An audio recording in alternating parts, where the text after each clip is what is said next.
अब राजा रानी के पेट से नहीं बल्कि मत बेटी से होंगे, आपकी वोट से होंगे।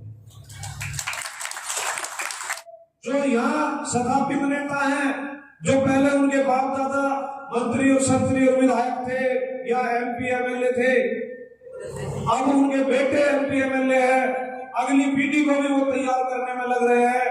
तो वो जो दर पीढ़ी की जो राजनीति है, आपको उसके खत्म करना है, क्योंकि विरासत से नहीं होंगे, सियासत के फैसले आपकी उड़ान ही तय करेगी कि आसमान किसका।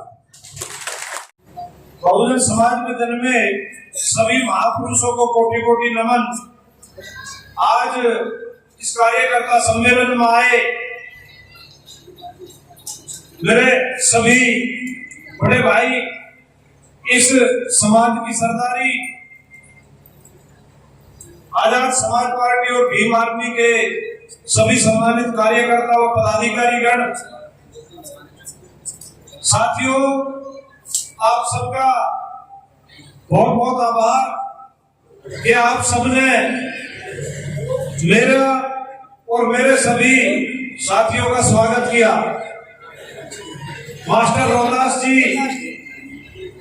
जो हमारे इस स्कूल के एमडी भी हैं, और बहुत कम ही लोग हैं जो इस तरह से साधन संपन्न है और समाज को दिशा देने का काम कर रहे हैं। मैं अपनी बात कहूं उससे पहले भाई मास्टर जी के लिए जोरदार तालियां बजा के एक बार धन्यवाद। हमारे बीच में उपस्थित हमारी इस गांव की सरदारी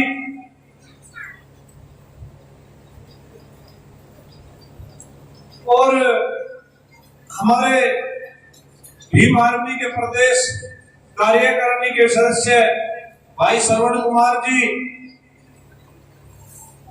भीम आर्मी के प्रभारी भाई कुणाल गौतम जी, फरीदाबाद से पलवल से भीम आर्मी के प्रभारी भाई नेमचंद जी, भीम आर्मी के जिला अध्यक्ष फरीदाबाद से भाई सुशील कुमार जी, आजाद समाज पार्टी फरीदाबाद के ग्रामीण क्षेत्र के अध्यक्ष यहाँ उपस्थित नहीं है, उन्हें आज कोई काम पड़ गया, भाई सुनील जी, और शहरी क्षेत्र के जिला अध्यक्ष तथा भीम आर्मी के पूर्व जिला अध्यक्ष भाई जीतू सिंह जी, आपके पलवल से आजाद समाज पार्टी के जिला अध्यक्ष और पूर्व में भीम आर्मी के प्रभारी रहे, वर्तमान में आपके जिला परिषद में पार्षद भाई नकुल जी, भाई ओम प्रकाश जी,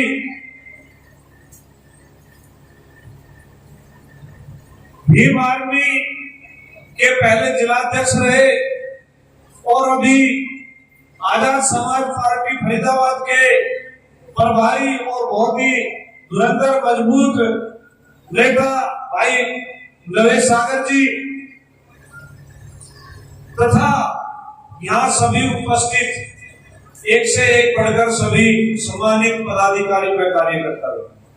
साथियों, जब ये इन्होंने कार्यक्रम का कहा कि हम बरथला विधानसभा में एक कार्यकर्ता सम्मेलन रखना चाह रहे हैं, तो बातचीत हुई, सुझाव आया कि उसको रखो कार्यकर्ता सम्मान समारोह, क्योंकि आप भली भांति जानते हैं कि किसी भी पार्टी में, किसी भी संगठन में अगर उसको कोई जमीन से आसमान तक लेकर के जाता है, छोटे से संगठन से राष्ट्रीय संगठन तक कोई बढ़ा सकता है, तो वो आप जो सामने बैठे हैं वो कार्यकर्ता है, क्योंकि बिना कार्यकर्ताओं के, बिना समाज के या लोगों की इच्छा के बिना, सहयोग के बिना कोई भी पार्टी या संगठन आगे नहीं बढ़ सकता। और आप भली भांति जानते हैं कि भीम आर्मी संगठन जो कभी एक गांव से शुरू हुआ था, सहारनपुर के एक गांव से शुरू हुआ था, जिसमें हमारे भाई एडवोकेट साहब चंद्रशेखर आजाद जी, राष्ट्रीय अध्यक्ष भाई विनय रतन सिंह जी और उनके साथियों ने एक छोटी सी जगह से शुरुआत की। आप सबका सहयोग मिला और वो संगठन देखते ही देखते राष्ट्रीय क्या बल्कि अंतरराष्ट्रीय स्तर का संगठन। बिना सहयोग के वो संभव नहीं था। मैं लगातार पिछले 32 साल से बहुजन समाज पार्टी में एक कार्यकर्ता तथा पदाधिकारी के रूप में काम करता रहा और जब भी चुनाव आते थे एक उम्मीद होती थी कि शायद अब की बार कुछ बदलाव हो और हरियाणा में भी हम या हमारी पार्टी कुछ अच्छा करे। परंतु साथियों, चुनाव दर चुनाव निराशा बढ़ती गई और अंत में जब हमने सवाल जवाब शुरू कर दिए तो उन्हें अच्छा नहीं लगा और हमारी और उनकी बात हुई और हमने टाटा बाय बाय कर दिया। क्योंकि जो इस समाज के या मूवमेंट के बाबा साहब और अम्बेडकर साहब के जो सच्चे मिशन के साथी हैं, उनके दिलों में बड़ी टीस है कि भाई हम हरियाणा में भी राजनीतिक तौर पर कुछ अच्छा करें। परंतु साथियों, आप भली बात ही जानते हैं कि यदि एक स्कूल या हॉस्पिटल में आपको सही शिक्षा या सही इलाज नहीं मिलेगा तो आप दिल में भी यदि जो है अपना रास्ता बदलना पड़े या रास्ता छोड़ना पड़े तो आप निश्चित तौर पर दूसरा स्कूल या दूसरा हॉस्पिटल बदल लोगे। तो हमने तो हमारे समाज के बहुत सारे लोगों ने अपना पूरा जीवन खपा दिया, परंतु हरियाणा में स्थिति बिल्कुल भी नहीं बदल पाई। क्योंकि हम पूरे देश की बात नहीं करते, हालांकि स्थिति हर देश में ऐसी है। माननीय साहब काशीराम जी चाहते थे कि हर समाज में हर गांव में मैं नेता पैदा करूं, परंतु परिस्थितियां बदली। साहब के जाने के बाद स्थिति ये हो गई कि मेरे अलावा कोई नेता ही ना, और उसी नीति पे काम हुआ। तमाम पूरे देश में और प्रदेशों में जो बढ़िया बढ़िया नेता थे या जो बोलने वाले नेता थे उनको साइड में कर दिया और जो चापलूस लोगों को अपने लोग पार्टी में पद देने शुरू कर दिए। आप कितने ही किसान साथी हो, कितने ही मेहनती हो, कितने ही लोगों को जोड़ लो, परंतु आपकी क्वालिफिकेशन यदि चापलूसी की नहीं है तो समझो कुछ भी नहीं। हमने विचार किया कि कोई विकल्प नहीं था जब तक 2019 तक भी हमने पार्टी को वोट दी, परंतु जब लगा कि भाई अभी अंतर बदलने वाला नहीं है, क्योंकि साथियों परिवर्तन संसार का नियम है और हमें अच्छे के लिए परिवर्तन करते रहना चाहिए। क्योंकि हमारे यहाँ जो बैठे हुए पुराने साथी हैं मेरे सहित, वो लगभग सभी उस पार्टी में थे और उनका आज भी वो दर्द है। अब आप एक बात बताओ, यदि आप काम नहीं करोगे तो कोई तो काम करेगा, क्यों भाई करेगा या नहीं करेगा? मैं यदि काम नहीं करूंगा तो कोई तो करेगा या नहीं करेगा? तो इसलिए बहुत जरूरी है और परिवर्तन अच्छे के लिए हो तो ये बहुत ही अच्छी बात है। अभी तक डायरेक्शन सही है, सही दिशा में काम चल रहा है। अब यदि मैं अपनी व्यक्तिगत रूप से बात करूं तो मैं सही को सही कहने वाला और गलत को गलत कहने वाला आदमी हूं। मैं किसी का अंधभक्त नहीं हूं और ना ही मुझे अंधभक्ति करनी है। इसलिए यदि कोई पार्टी या संगठन में भी गलत बात होती है तो मैं उसका वहां भी उस लेवल पे विरोध करता हूं और कहता हूं कि भाई साहब ये सही नहीं है, ऐसा नहीं होना चाहिए या ऐसा होना चाहिए।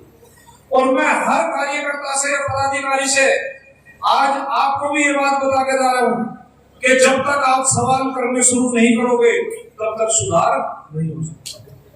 चाहे कितना भी बड़ा पदाधिकारी हो, चाहे कितना भी बड़ा नेता हो, आप यदि आप ईमानदार हैं और सही सच्चे कार्यकर्ता है तो आप कितना ही बड़ा चाहे पदाधिकारी हो, चाहे कितना ही बड़ा नेता हो, उससे आंख में आंख डाल करके उनको जो है एक अच्छे तरीके से, सभ्य तरीके से अपनी बात रखो। क्योंकि जब नेता या पार्टी आगे बढ़ती है, चापलूस किस्म के जो लोग होते हैं वो एक घेरा बना लेते हैं। उस घेरा की वजह से हमें इतिहास से सबक लेना चाहिए कि उस घेरा की वजह से, उस चापलूसों की वजह से एक हमारी राष्ट्रीय लेवल की पार्टी का नाश हो गया। इसलिए कार्यकर्ताओं, आज आपके अपने हाथ में है। यदि आप नजर नहीं रखोगे, आप संभाल कर नहीं रखोगे, आप सवाल नहीं करोगे, तो हाईकमान भी कोई भी हो, चाहे किसी भी पार्टी या संगठन को, वो निरंकुश हो जाता है। यदि उसको लगाम लगाने का काम करते हैं तो जो ईमानदार कार्यकर्ता होते हैं, सच्चे जो कार्यकर्ता होते हैं, उनकी सबसे बड़ा स्थान संगठन में होता है। उनकी जो है, उनको अधिकार है कि वो अपने नेता से सवाल करें। अगर तो मुझे भी अपने साथ जोड़ने हो या मुझे भी जो है अपने जीव दूरी करने वाले हो, तो मैं भी ये बात नहीं कह सकता, क्योंकि मेरा पिछला जो 30 साल का सामाजिक राजनीतिक जो जीवन रहा है, उसमें मैंने कभी गलत को सही नहीं कहा है, चाहे किसी से कितनी भी नाराजगी बोल तो ना ले। इसलिए मैं पूरे विश्वास के साथ कह सकता हूं कि भाई यहाँ जो बैठे हुए लोग हैं, कई घंटों से बैठे हुए हैं, काफी अनुभव भी है, कुछ हमारे नए साथी भी हैं। यदि हम सही नहीं चलेंगे तो इन नए साथियों को सही राह कैसे दिखाएंगे?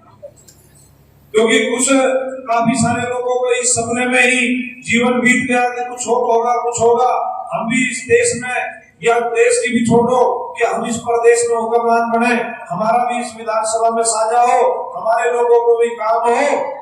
तो साथियों, आपको खुद ही प्रयास करना चाहिए। और इस प्रतिभा विधानसभा की तो महान जनता ने पहले भी ये करके दिखाया है कि आपस में भाईचारा बढ़ाओ और इस प्रतिभा विधानसभा में दोबारा जीत करके इतिहास रचने का काम करो। क्योंकि साथियों, जो पीढ़ी दर पीढ़ी की राजनीति है, बाबा साहब ने कहा था कि मैं संविधान सौंपते समय जब बाहर निकले तो वो बड़े खुश थे। वो कह रहे थे कि जो पीढ़ी दर पीढ़ी की राजनीति है, राजा महाराजा की राज घराने की जो राजनीति है, उसको मैंने जो है बंद कर दिया है। मैंने आज जिस रानी के पेट से राजा पैदा होते थे, उस रानी के पेट का ऑपरेशन कर दिया है। अब राजा रानी के पेट से नहीं, बल्कि मत बेटी से होंगे, आपकी वोट से होंगे। तो साथियों, जो यहाँ शताब्दी नेता हैं, जो पहले उनके बाप दादा मंत्री और संतरी और विधायक थे या MP MLA थे, अब उनके बेटे MP MLA हैं, अगली पीढ़ी को भी वो तैयार करने में लग रहे हैं। तो वो जो दर पीढ़ी की जो राजनीति है, आपको उसके खत्म करना है। क्योंकि विरासत से नहीं होंगे, सियासत के फैसले आपकी उड़ान ही तय करेगी कि आसमान किसका। परंतु उसके लिए सामूहिक प्रयास करने होंगे, भाईचारा बढ़ाना पड़ेगा, जो लोग नाराज हैं उनको बनाना पड़ेगा। और कोई भी आदमी यदि आपको लगता है कि ये सही दिशा में काम कर सकता है, ये अच्छा काम कर सकता है, ये 10 लोगों को जोड़ सकता है, तो उस लोगों को भी बुला करके समझाना होगा, तभी जो है ये संभव हो। क्योंकि यदि सभी लोग अपनी अपनी जिम्मेदारी समझ के केवल अपना अपना काम कर दें, अपने गांव में तैयार कर ले संगठन, अपना लोग अड़ोस पड़ोस के गांव में कर ले, अपने ब्लॉक में कर ले, अपनी विधानसभा में कर ले, तो उन्हें कहीं इधर उधर जाने की जरूरत नहीं। तो मैं आज आप सबका आभारी हूं कि भाई आप सबने मेरी बातों को सुना, और मुझे पूरा विश्वास है कि इस प्रतिभा विधानसभा के जो पदाधिकारी हैं या जो वोटर हैं, मतदाता हैं, वो बहुत समझदार हैं। वो जो वोट डालते समय बाबा साहब अम्बेडकर को जरूर याद कर लेना कि भाई बाबा साहब ने बहुत कठिन संघर्ष के बाद, बहुत बलिदान देने के बाद आपको वोट का अधिकार दिया था। उस वोट को साथियों बेकार मत जाने देना, व्यर्थ मत जाने देना। आप ये देखो कि अभी हमारे लोगों का आत्मविश्वास हरियाणा में थोड़ा कम है, आत्मविश्वास यूपी वालों ने बढ़ाया और उनने करिश्मा करके दिखाया।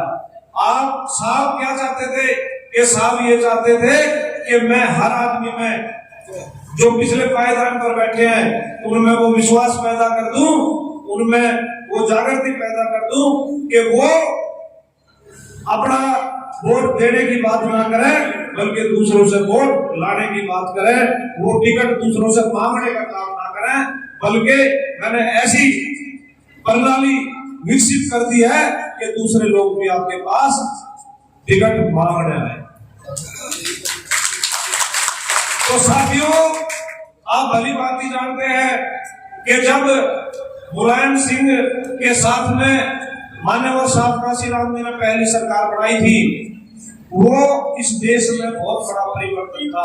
मान्यवर साहब काशीराम जी अगर जो 20 साल और जिंदा रह जाते तो इस देश की व्यवस्था को, सामाजिक व्यवस्था को भी बदलने का काम करते थे। उनका जो सपना था कि इस देश को मुझे सम्राट अशोक के सपनों का भारत बनाना है, तो हमें पूर्ण विश्वास है कि मान्यवर साहब काशीराम जी यदि 20 साल और जिंदा रह जाते तो वास्तव में ही बाबा साहब अम्बेडकर के संविधान की बदौलत महान सम्राट अशोक के सपनों का भारत बना देते।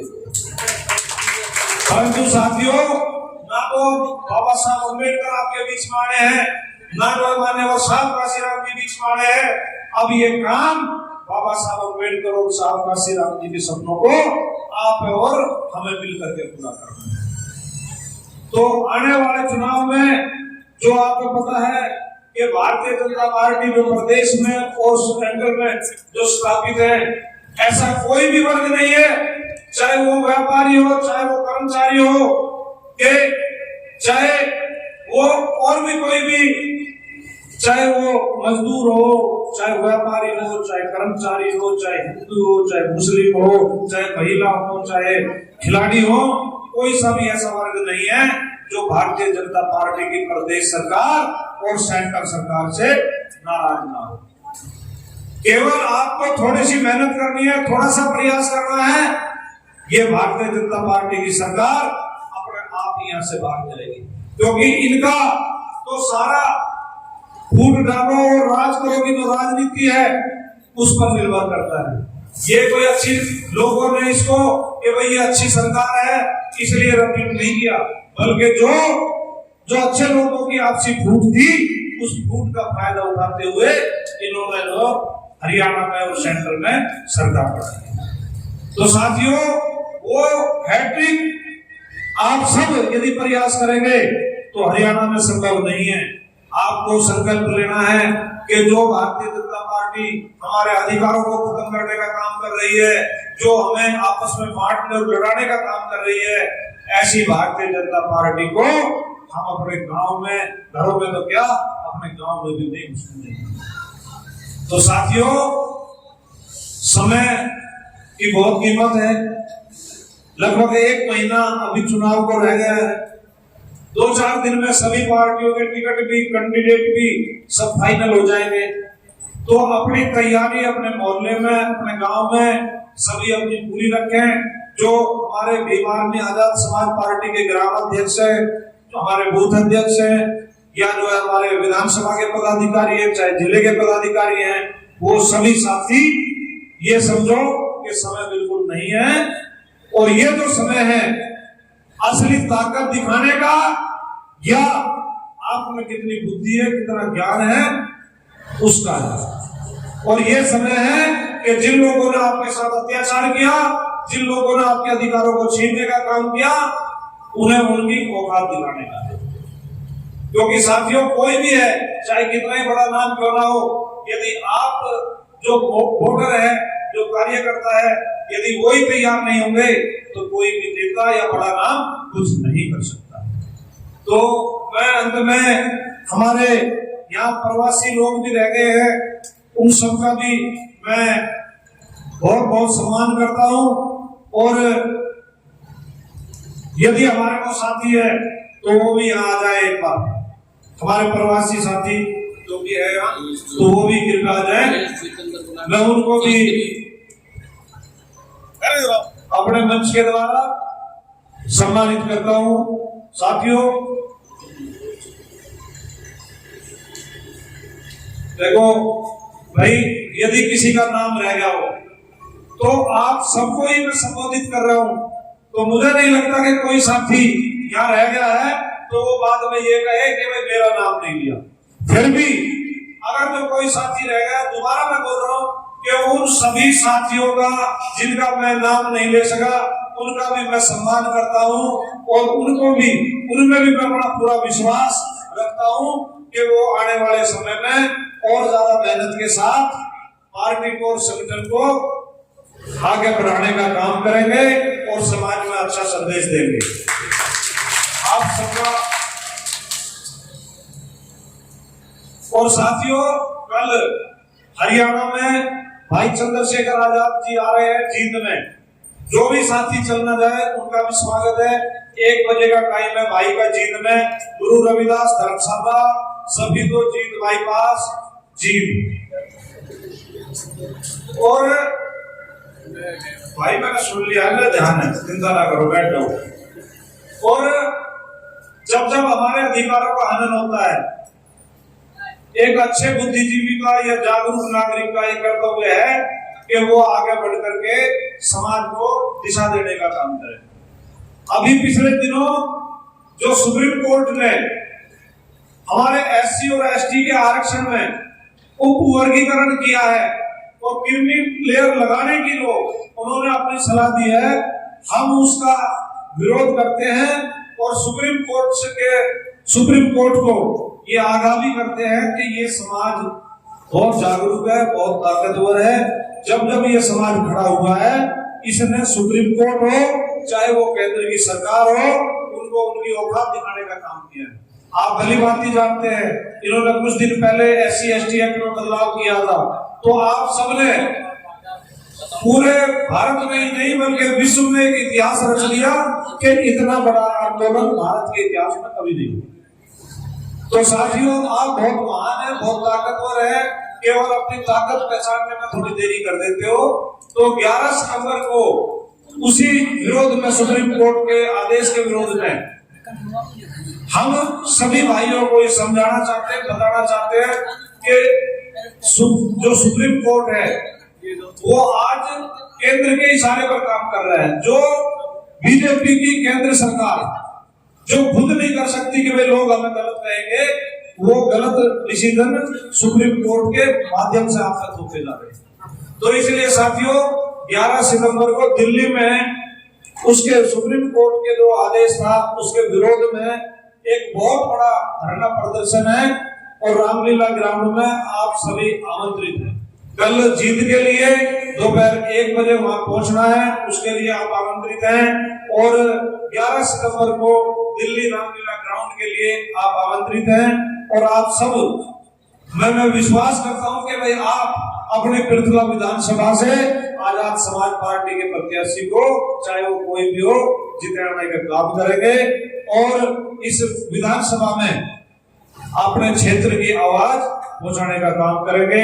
मैं अंत में जो भी हमारे साथी है, पदाधिकारी है, कार्यकर्ता है, इस गांव की क्षेत्र की जो सरदारी है, उन सबका आभार व्यक्त करता हूं। आप सबको जय भीम, जय भारत, जय संविधान। साथियों, बहुत बहुत धन्यवाद माननीय धर्मेंद्र प्रधान जी का।